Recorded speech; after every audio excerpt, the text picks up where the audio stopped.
When a baby is diagnosed with hypoxic ischemic encephalopathy or HIE, and there are concerns about a potential cerebral palsy or CP diagnosis later on, parents often will have questions about this. What happened during delivery, or was there something that could have been done differently, which could have yielded a different result? Today, I want to talk with you about one area that's important to understand, and that is prolonged decelerations and how they're handled during labor.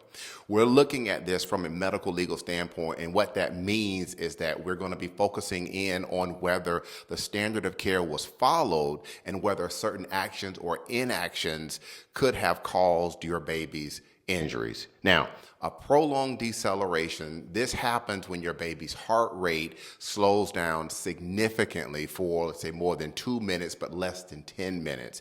That drop in your baby's heart rate is a way of the baby's heart signaling that they are not getting enough oxygen. And it's important to understand these types of issues. There are many reasons why this can happen. It could be due to an umbilical cord compression, like when your baby's umbilical cord is wrapped around their neck and it becomes compressed, or there could be something with too many contractions occurring from medications like Pitocin. Sometimes it can be linked to things like the placenta if it starts to detach too early from the uterus. But no matter the cause, prolonged decelerations, they can tell the medical team that something may not be going right and that immediate attention may be needed.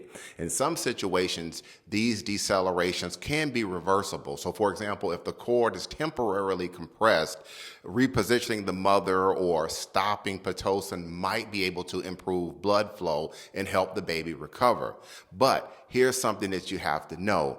Some studies have suggested that if your baby's heart rate variability, and that's going to be the tiny ups and downs on the fetal heart monitor readings, if that remains normal before and during the first, let's say, 3 minutes of the decelerations, there's a higher chance that the heart rate will be able to recover within the 9-minute time frame.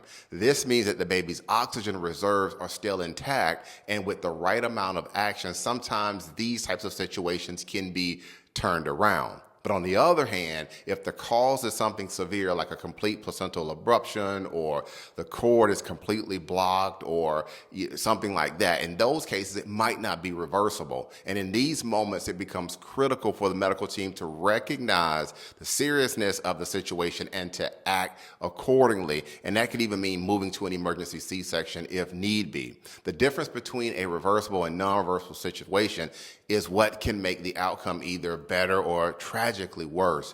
And as you take the time and listen to this video, watch this video, and reflect on your labor and delivery, what I want you to do is ask yourself these types of questions. Did the medical team, did they recognize and address any decelerations or other types of issues on the fetal heart monitor quickly? Did they explain what was happening and take the right steps, like repositioning you or stopping certain types of medication?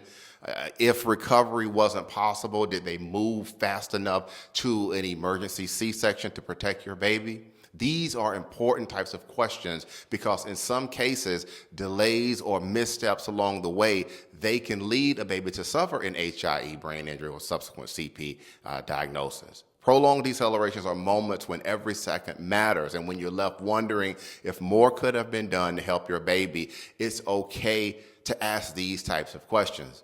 Again, I'm Marcus Boston, and if you have other questions about your baby's HIE brain injury or subsequent CP or cerebral palsy diagnosis, from a medical legal standpoint, you have these questions stemming from your labor and delivery, I say that it's okay, and don't hesitate to reach out and contact me. If you're watching on certain types of apps, you can send me a DM if you're there, or you can just take a look at my profile. My contact information is there too, or you can just wait and watch the picture that follows this video.